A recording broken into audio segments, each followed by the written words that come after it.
Buenos días a todos y todas. Muchas gracias nuevamente por conectarse puntualmente a esta actividad. El día de hoy vamos a llevar a cabo la conferencia virtual México, análisis de las elecciones 2021 y sus perspectivas. A continuación dejo con usted al doctor Ricardo Córdoba, director ejecutivo de Fundabongo, quien presentará al panelista principal de esta conferencia. Buenos días. En nombre de la Fundación Dr. Guillermo Manuel Ungo, les quiero dar una cordial bienvenida a todas las personas que se conectan con esta conferencia virtual México, análisis de las elecciones 2021 y sus perspectivas por medio de la plataforma de Google Meet. Esta conferencia tiene como propósito el generar un espacio de reflexión sobre el contexto en el que se realizaron las pasadas elecciones del 6 de junio en México, sus principales actores, los resultados y algunas reflexiones finales de perspectivas. Nuestro conferencista es el doctor José Woldenberg, profesor de la Facultad de Ciencias Políticas y Sociales de la Universidad Nacional Autónoma de México. El doctor Woldenberg tiene una larga trayectoria académica. Quisiera nomás destacar 2 o 3 cosas por la brevedad. Ha sido el autor o coautor de alrededor de 25 libros sobre elecciones, partidos políticos, educación cívica y los desafíos de la democracia en México o sobre Latinoamérica.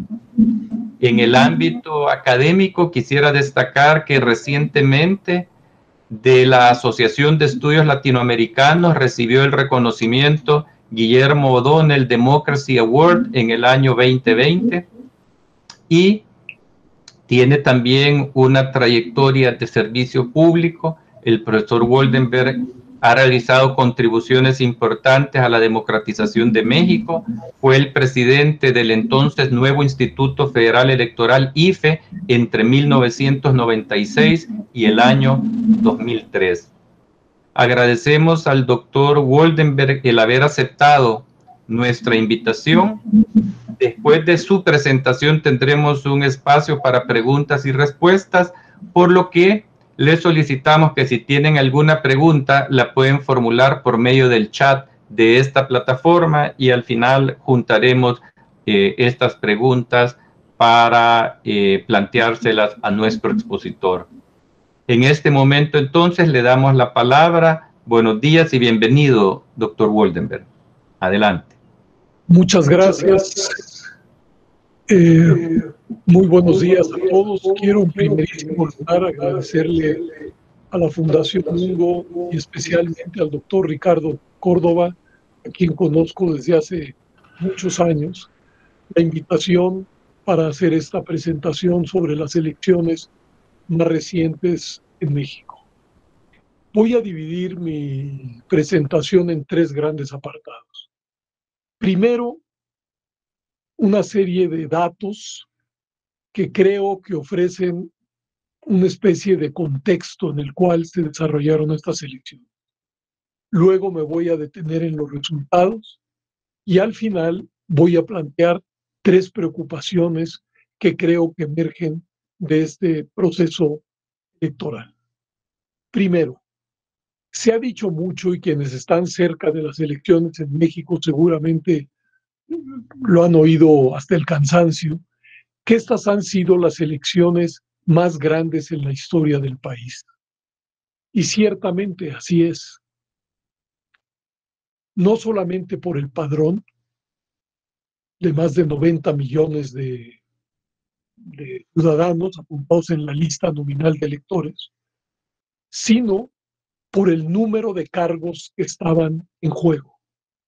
Además de la renovación de la Cámara de Diputados, fuimos a elegir 15 gobernadores de 32 entidades que tiene el país, 30 congresos locales y en 30 entidades también se renovaron los ayuntamientos, las presidencias municipales. Es decir, fue una elección que prácticamente modificó la representación política en todo el país. En algunos casos, en algunos estados, gobernador, Congreso y ayuntamientos, y en algunas otras, solo Congreso y ayuntamientos.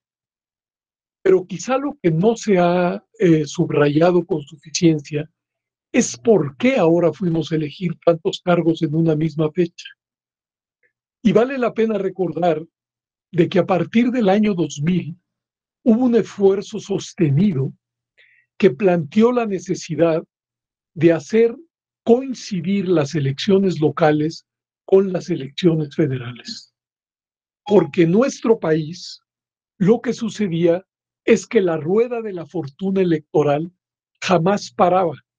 Podíamos tener elecciones en abril, luego en junio, luego en noviembre, dependiendo de lo que señalara la Constitución y la ley electoral de cada uno de los 32 estados.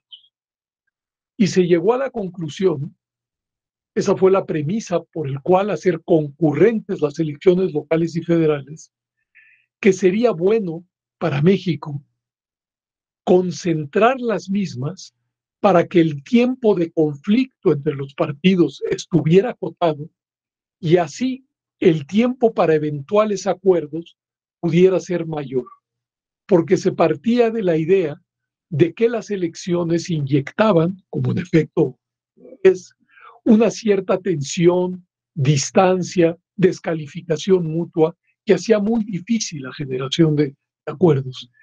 Que si esta fórmula nunca se cesaba en nuestro país, pues los tiempos para los acuerdos, para el diálogo, se acortaban y se volvía la política menos fructífera. Esa fue la premisa. Habrá que ver si realmente las expectativas de las mismas se han cumplido. Pero bueno, por eso fueron las elecciones más grandes. Ahora bien, tuvimos una participación del 52% de la lista nominal de electores.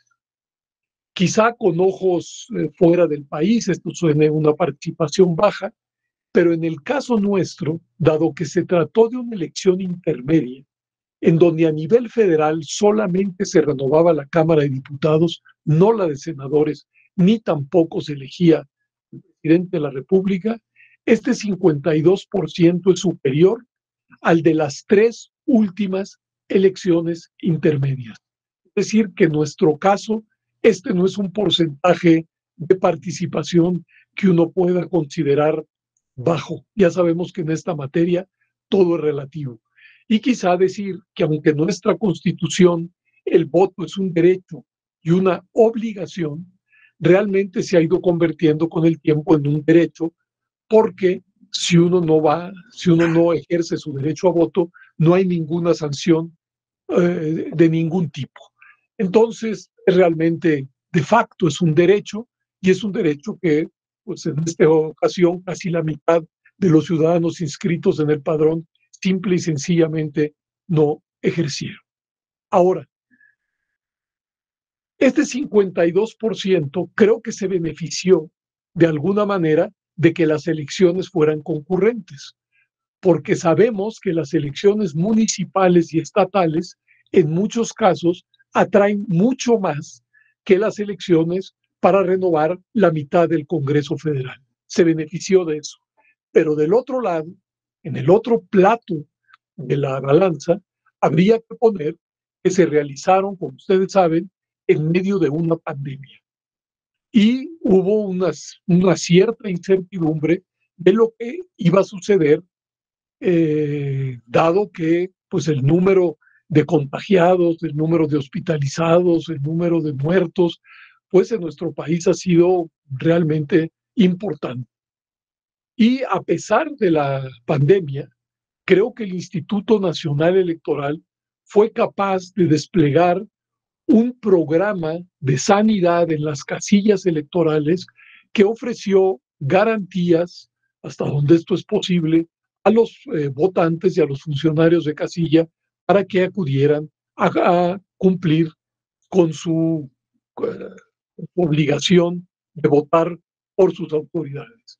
Ahora bien, ¿cuál fue el resultado de estas elecciones? Y aquí lo dividiría yo en 3 grandes apartados.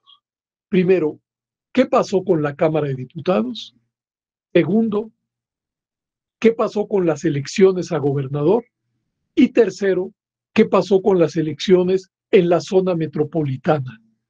Es decir, en la Ciudad de México y en parte del Estado de México, que es donde se concentra el mayor número de votantes. Primero, la única elección nacional fue la de la Cámara de Diputados. Y lo que podemos señalar es que en este caso ningún partido, por supuesto, logró la mayoría calificada.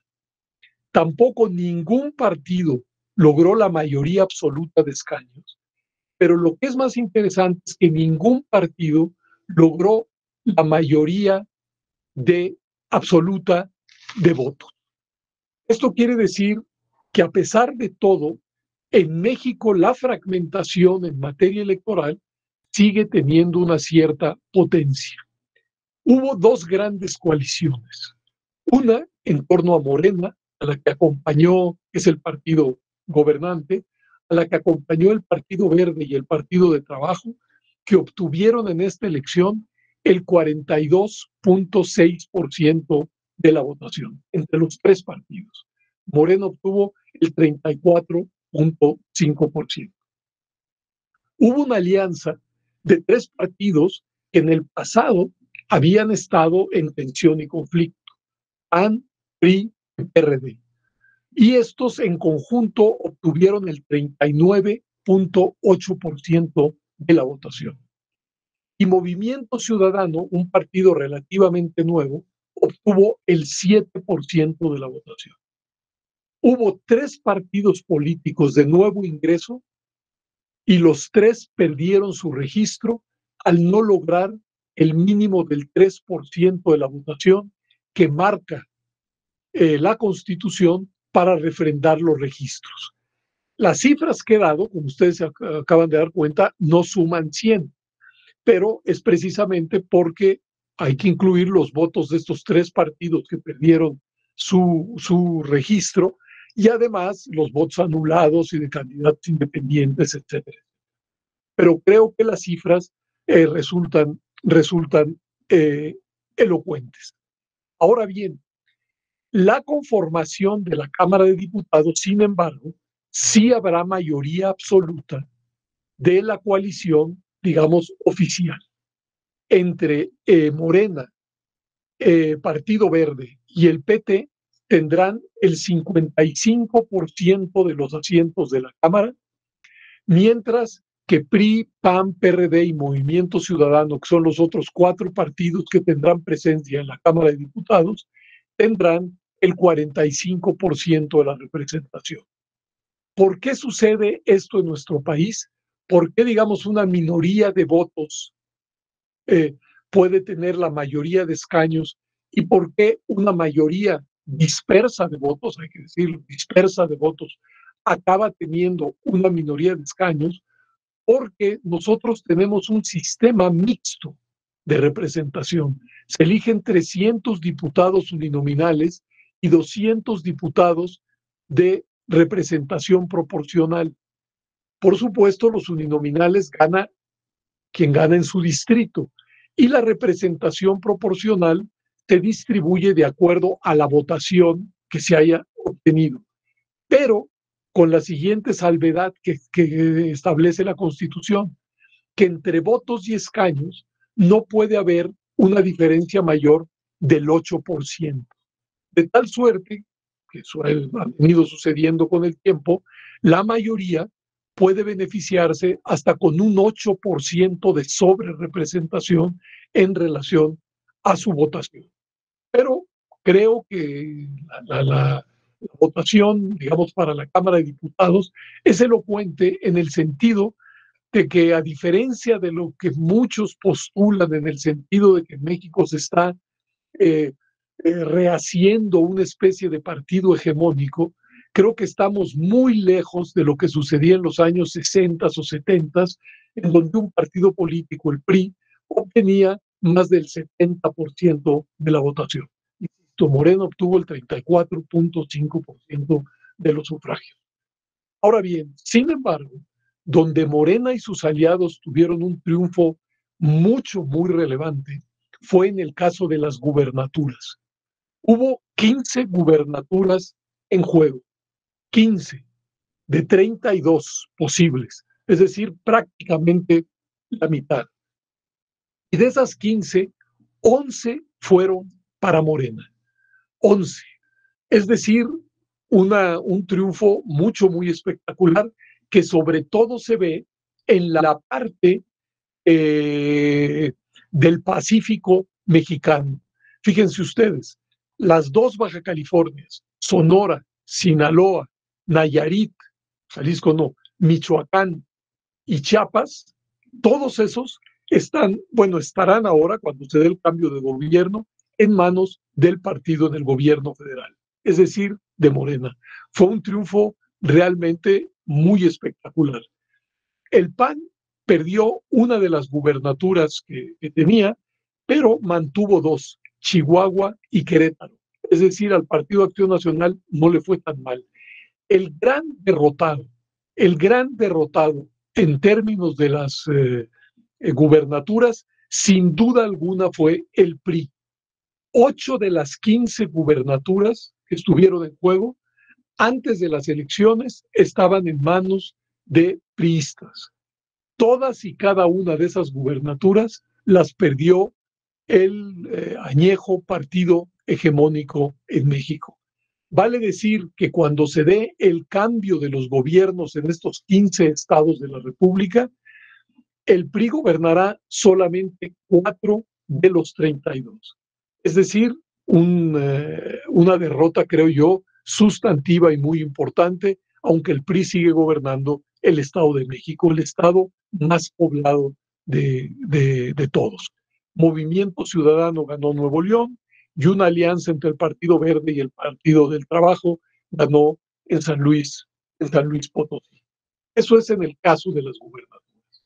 Ahora, en la zona metropolitana, sobre todo en la Ciudad de México, que había sido un bastión primero del PRD y luego de Morena, es decir, que ha habido una continuidad de la izquierda, digamos, en la Ciudad de México, se dio un resultado que muy pocos esperaban. 9 de las 16 alcaldías fueron ganadas por la alianza PRI, PAN, PRD. 9 de las 16. De tal suerte que Morena y sus aliados solamente ganaron 7, aunque van a ser mayoría en la Cámara local. Y vemos también la parte occidental del Estado de México, vemos ahí una recuperación muy marcada, muy importante del Partido Acción Nacional, que logró ganar un número de ayuntamientos muy relevantes. Ahora bien, y para dar paso luego a sus preguntas, inquietudes, intervenciones, sin embargo, creo que de estas elecciones, o por lo menos para mí, emergen 3 preocupaciones, creo yo, y no quiero exagerar, que vale la pena contemplar porque no son, digamos, porque preocupan y mucho. Primero, la violencia que vimos a lo largo del proceso electoral en algunas regiones del país. Tengo la impresión que grupos del crimen organizado decidieron, a diferencia del pasado, operar en estas elecciones. El número de candidatos y precandidatos que fueron amenazados, que fueron secuestrados o que fueron asesinados es alarmante. Son números realmente que nos deberían de llamar la atención. Tengo la impresión, y subrayos, no es más que una impresión porque no puedo tener datos duros en esta materia, que durante muchos años el crimen organizado se mantuvo al margen de los procesos electorales y que actuaba luego presionando, no sé, a las autoridades electas. Sin embargo, en este proceso electoral, lo que vimos fue una actuación de estos grupos delincuenciales que, insisto, irrumpieron en el terreno electoral tratando de beneficiar o perjudicar a algunos candidatos y partidos. Por supuesto, no es en todo el territorio nacional, por supuesto es en algunos enclaves, por supuesto es en algunos municipios, pero creo que es un asunto al que nadie debería dar la espalda, porque es un reto no a un partido, no es un reto a un gobierno, yo creo que es un reto al Estado mexicano, entendiendo al Estado mexicano como el conjunto de las instituciones que hacen posible nuestra vida en común. Y esa es, digamos, la primera preocupación que quiero poner en la mesa. La segunda, los embates que desde la Presidencia de la República y desde el Partido Morena se orientaron en contra del Instituto Nacional Electoral. Quiero decir que el Instituto Nacional Electoral, heredero del Instituto Federal Electoral, ha sido el encargado de organizar las elecciones federales desde 1991 hasta la fecha, es decir, 30 años. Y a lo largo de estos 30 años fue este instituto el que logró que las elecciones se convirtieran en lo que los libros de texto dicen que deben ser las elecciones. Un momento para que la diversidad política que existe en un país pueda expresarse, pueda recrearse, pueda convivir y pueda competir de manera institucional y pacífica. Y lo que hemos visto a partir de la existencia del INE y del IFE anteriormente, como una autoridad autónoma de los poderes constitucionales y de los grupos de poder, es decir, una institución autónoma, una institución del Estado autónoma, es que a partir de su existencia las elecciones se convirtieron en un expediente que paulatinamente se empezó a regularizar y a ser capaz de captar las oscilaciones de los humores públicos. Bastaría decir que de las últimas 4 elecciones presidenciales, en 3 ha habido alternancia en la presidencia de la República. Y sin embargo, el presidente parece no reconocer ni a esta institución ni el trayecto democratizador que vivió México. En su discurso lo que aparece es que al parecer en 2018 se fundó la democracia mexicana, como si no fue la democracia mexicana, si se quiere la germinal o la contrahecha, pero democracia al fin, la que permitió su arribo a la presidencia de la República. Quiero además señalar que los embates se recrudecieron por 2 decisiones del Instituto Nacional Electoral que desde mi punto de vista, el Instituto Nacional Electoral simple y sencillamente no podía hacer otra cosa. ¿Por qué? Porque lo que hizo fue actuar conforme a la Constitución y a la ley. Claro, al actuar conforme a la Constitución y a la ley, eventualmente perjudicaba intereses de la coalición gobernante. Pero bueno, eso está en el código genético de las autoridades electorales. Voy a tratar de explicar de manera muy sucinta estos dos puntos de fricción. El primero, en México se estableció, como ya les decía, desde 1996, que entre votos y escaños no podía haber una diferencia mayor del 8%. Esto se cumplió puntualmente en las elecciones de 97, de 2000, de 2003, de 2006, de 2009 y yo digo hasta la de 2012, donde a la coalición PRI Verde se le dio un diputado de más. Pero bueno, se cumplió lo que señalaba. Por ello, a lo largo de todo este periodo, ningún partido político pudo tener mayoría absoluta en la Cámara de Diputados, porque para tener esa mayoría se requería el 42.2% de la votación y ninguno lo logró. Bueno, pero en el año 2015, el PRI aliado con el Verde le dieron la vuelta a la Constitución registrando candidatos del PRI como si fueran del Verde. Y con esa simulación en el reparto plurinominal le tocó, digamos, se rompió ese techo del 8%. En aquel entonces se le otorgaron al PRI 7 diputados de más. Pero lo que sucedió en 2018, pues ya rebasó el asunto. ¿Por qué? porque ahora fue Morena el que registró como si fueran del PT y el PES, sus partidos aliados entonces, militantes de ellos. Y en este caso se le otorgaron 39 diputados de más a Morena. Es decir, el 7.8% por encima del 8%, es decir, el 15.8% de sobrerepresentación. Fue tal el asunto que el Instituto Nacional Electoral tuvo que tomar un acuerdo para hacer cumplir la disposición constitucional. Por supuesto, ya en las elecciones de 2021, ya 2018 había pasado.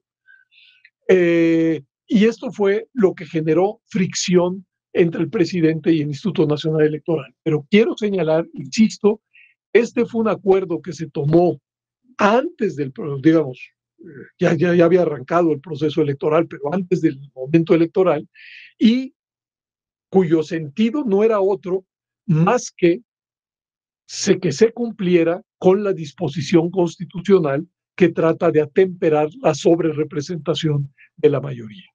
Y el otro también fue un caso muy sonado, pero en donde, hasta donde yo alcanzo a ver, pues el Instituto Nacional Electoral tenía toda la razón.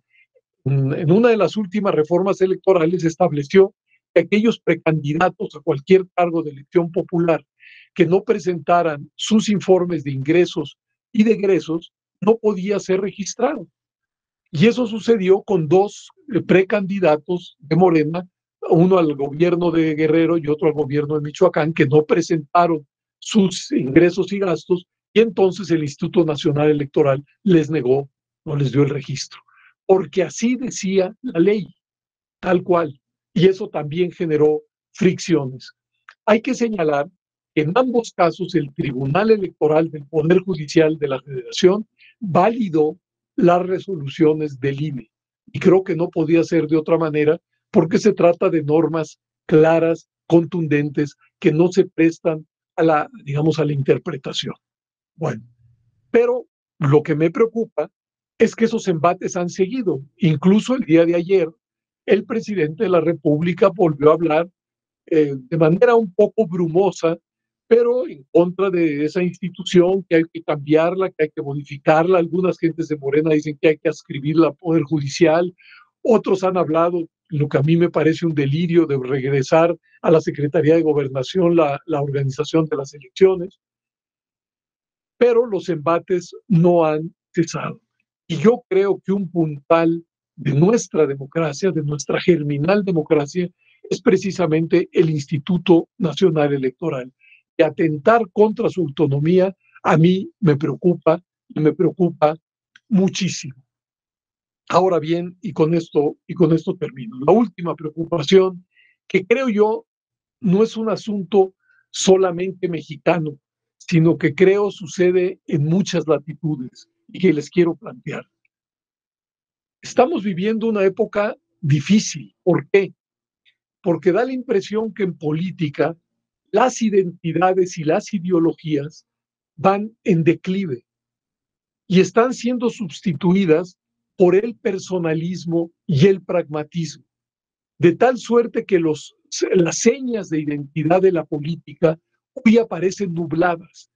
Pensemos que todavía a fines del siglo pasado se podría hablar de grandes corrientes de pensamiento que orientaban la acción y las plataformas de los diversos partidos.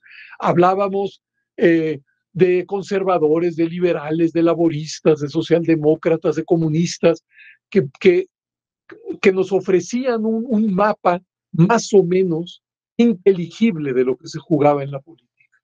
Sin embargo, esas identidades, esas ideologías han ido en declive y han dado paso a un pragmatismo muy grande que lleva a un personalismo que es con el que se identifica al parecer, la mayor parte de los votantes. Si a ello le sumamos que los dos grandes pilares en los que pensó la Ilustración, que eran el conocimiento y la razón, también van en declive, y parece que lo que se explota durante las campañas políticas es fundamentalmente la emoción, entonces estamos teniendo elecciones en un marco en donde a veces parece digo parece porque no lo son, parece como que todo, igual que los gatos en la noche, todos aparecen como si fueran pardos. De la misma manera, creo que ante los ojos de muchísimos electores, los partidos políticos ya no acaban de distinguirse con suficiencia. Creo que en el caso mexicano lo ilustran con claridad el tipo de alianzas que hemos visto en los últimos procesos electorales.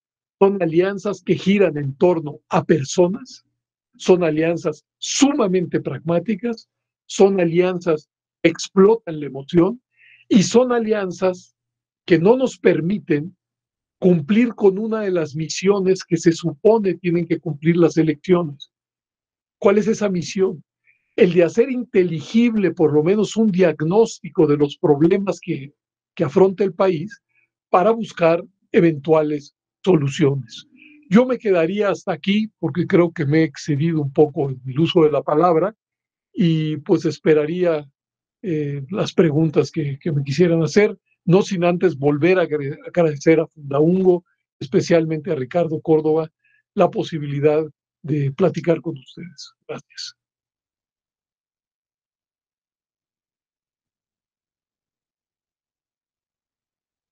Gracias, doctor Goldenberg, por la conferencia bastante ilustrativa de las distintas aristas en las cuales se organizó. Vamos a dar lectura a algunas de las preguntas que hay. La primera quizás se refiere al tema del voto desde el exterior. En donde lo que se señala es que de una lista nominal de alrededor de 32,000 ciudadanos votaron aproximadamente 18,000. La pregunta entonces, bueno, dice una cifra muy baja en comparación a la población de mexicanos residentes en el exterior, por ejemplo en Estados Unidos. Entonces la pregunta es, ¿cuál es tu valoración sobre el tema del voto desde el exterior en el caso de las pasadas elecciones en México? Y dos, ¿cómo valora a este respecto la posibilidad del uso del voto electrónico o el voto por Internet? ¿Respondo de una vez? Sí. Bueno, como me imagino que quien hace la pregunta está enterado del tema. Lo primero que hay que decir es que el voto de los mexicanos en el extranjero es una experiencia relativamente nueva en nuestro país. ¿A qué me refiero? La primera vez que se votó desde el extranjero fue en 2006, en las elecciones presidenciales del 2006. Primero, es decir, hemos tenido 3 experiencias, 2006, 2012 y 2018, de voto en el extranjero para presidente de la República. Ahora bien, algunas legislaturas locales han abierto la posibilidad del voto del extranjero también para gobernadores en algunos estados de la República. Ahora bien, yo recuerdo que allá por 2006 esperaba que por lo menos unos 4 millones de mexicanos pudieran estar en la lista nominal, la inmensa mayoría de ellos en los Estados Unidos. Ustedes saben que la comunidad de origen mexicano, digamos, en los Estados Unidos, ronda alrededor de 30 y tantos millones de mexicanos. Estoy hablando de origen, muchos de ellos ya son norteamericanos, pero se calcula que mexicanos que siguen siendo mexicanos no son menos de 11 millones. Quiere decir esto que en efecto muy pocos de los mexicanos en el extranjero se inscriben para votar. Eso es lo primero. Segundo, en estas elecciones no había posibilidad para votar para presidente de la República. Simple y sencillamente no existía esa votación. Y para el Congreso, para la Cámara de Diputados, no existe esa posibilidad, aunque se ha establecido en la legislación que en las listas plurinominales los partidos políticos deben denominar a algún mexicano que resida en el extranjero. Entonces, no es tan raro que, digamos, en estas elecciones el voto en el extranjero haya sido precario. Seguramente en las elecciones de 2024 el número de mexicanos inscritos y votantes, a lo que se va a tratar de una elección presidencial, va a subir, pero no va a subir demasiado. Creo que contra las expectativas que se generaron cuando se discutió el voto de los mexicanos en el extranjero y las realidades, tenemos una diferencia del tamaño del océano Pacífico. Es decir, entre la expectativa de que miles y miles y miles de mexicanos querían votar y la realidad, pues eso no se ha cumplido. Ahora, creo que el propio Instituto Nacional Electoral está estudiando las posibilidades del voto electrónico, voto por internet y demás. Pero recuerden que uno de los asuntos centrales en la vida política mexicana es el de la enorme desconfianza que hay todavía, por desgracia, en torno a nuestros procesos electorales. Entonces, el Instituto Nacional Electoral tiene que ser muy cuidadoso en la innovación en esta materia. Nosotros seguimos, por ejemplo, en México, votando en papel, es decir, con papeletas, a pesar de que ha habido iniciativas para transitar hacia el voto electrónico. Pero pues esto no ha sido fácil, aunque creo que tarde o temprano las votaciones en nuestro país acabarán siendo votaciones electrónicas. Otra pregunta se refiere a la valoración sobre el tema en las pasadas elecciones de la paridad de género entre las candidaturas y los resultados electorales. Bueno, en México hemos llegado, creo yo, a una legislación en materia de paridad de género muy sólida y muy fuerte. Es decir, la legislación obliga, por ejemplo, a que los partidos políticos postulen en los 300 distritos 150 hombres, 150 mujeres. Y establece que en las listas plurinominales vayan siendo uno y uno, uno y uno, uno y uno. Y además que el suplente de hombre sea hombre y de mujer, mujer, porque ya tuvimos un caso en que algunos partidos postularon a mujeres como titulares y como suplentes hombres. El primer día en que tomaron posesión renunciaron para que entraran esos hombres. En muchos casos eran su marido o su hijo, etcétera, etcétera. Entonces, para evitar esas distorsiones, pues tenemos hoy una legislación, creo yo, muy potente en esta materia. Es más, el Tribunal Electoral estableció que de las 15 candidaturas a las gubernaturas tendrían que ser 8 y 7. No podía haber menos de 7 candidatos por partido o coalición a las gubernaturas. ¿Y qué es lo que tenemos? Ya desde el 2018 realmente tenemos una Cámara de Diputados paritaria, una Cámara de Senadores paritaria. Bueno, 50.4, pues estoy inventando las cifras, pero desde ese rango, 50.4% de hombres y 49.6% de mujeres, igual en el Senado. Y ahora en el 2021 vamos a tener algo similar. Este ha sido uno de los cambios pues, más, quizá más radicales en el mundo de la representación política, porque pues a base de reformas electorales y de interpretaciones del Tribunal Electoral, hoy los partidos políticos prácticamente están obligados a presentar candidatos en términos paritarios. Dos preguntas más. Una de ellas se refiere al último punto sobre el tema este del personalismo. Entonces, una de ellas, juntando las dos, es el daño que pudiera crear dijéramos, este desplazamiento de ideologías y la priorización del personalismo, y si esta es una, dijéramos, nueva tendencia a este tipo de regímenes. Quizás si puede ampliar un poquito sobre el tema.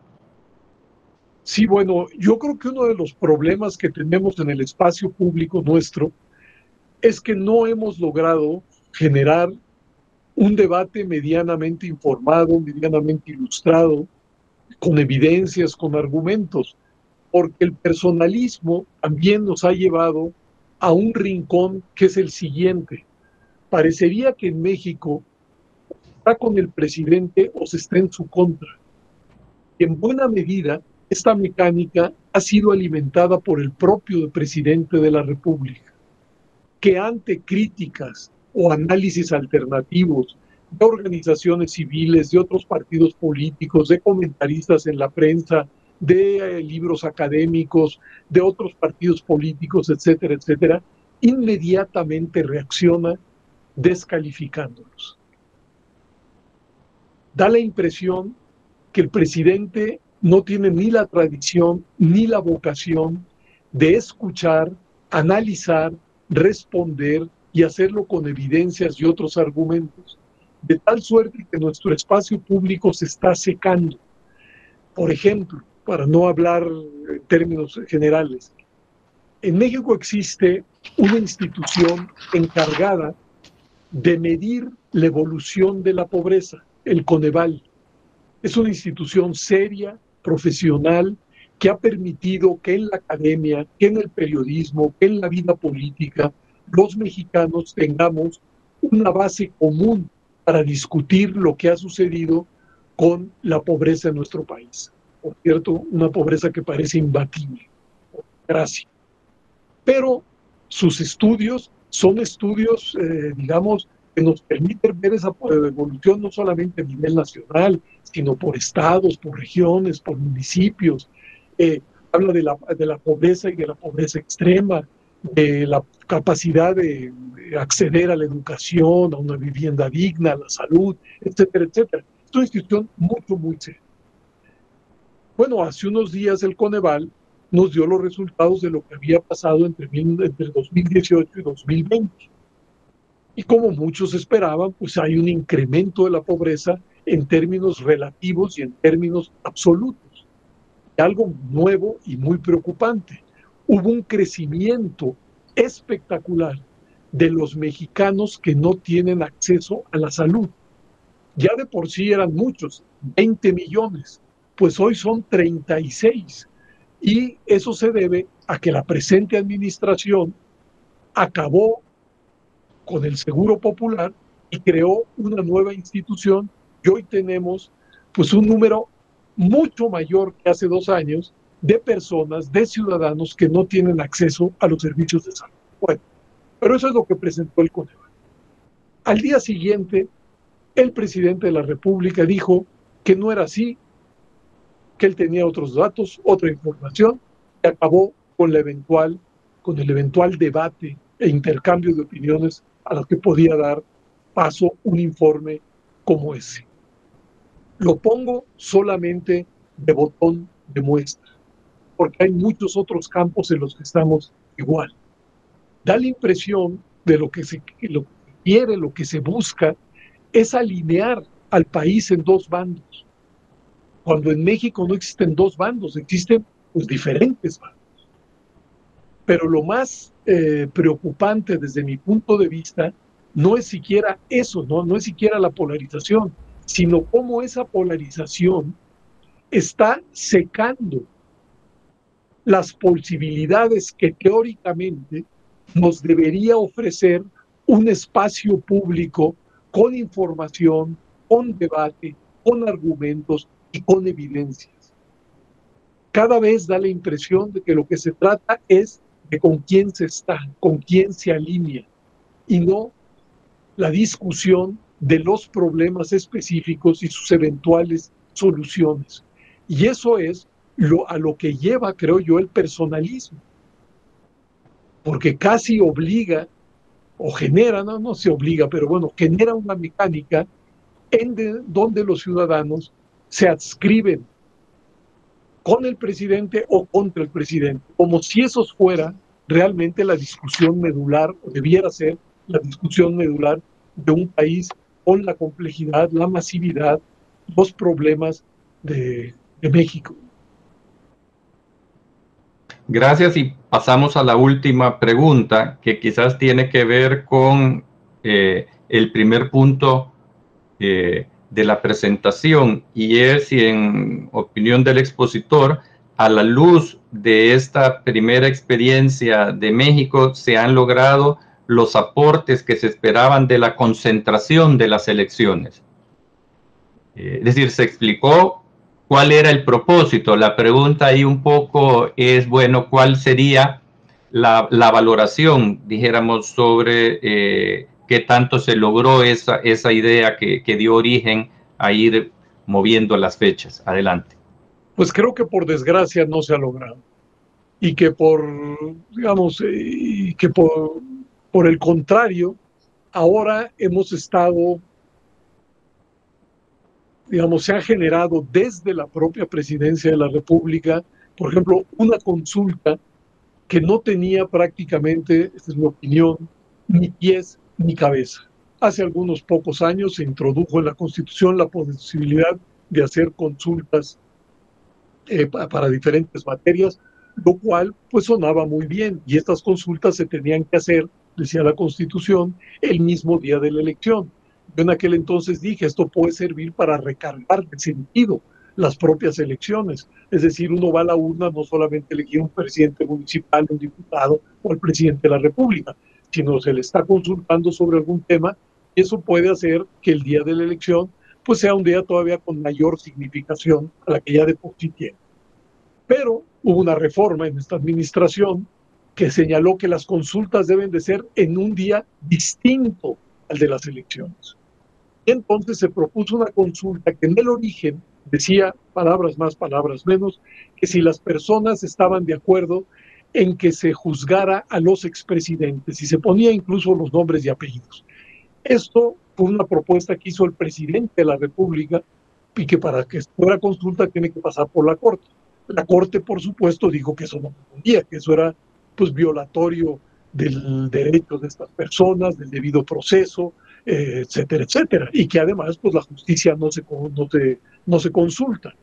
Pero la Corte, en vez de simple y llanamente desechar el asunto, cambió la pregunta e hizo una pregunta que prácticamente era inescrutable. Decía algo así: si los ciudadanos estaban de acuerdo que se hicieran las pesquisas necesarias para aclarar actos del pasado que hubieran, bueno, una redacción que lo pueden encontrar seguramente en Google.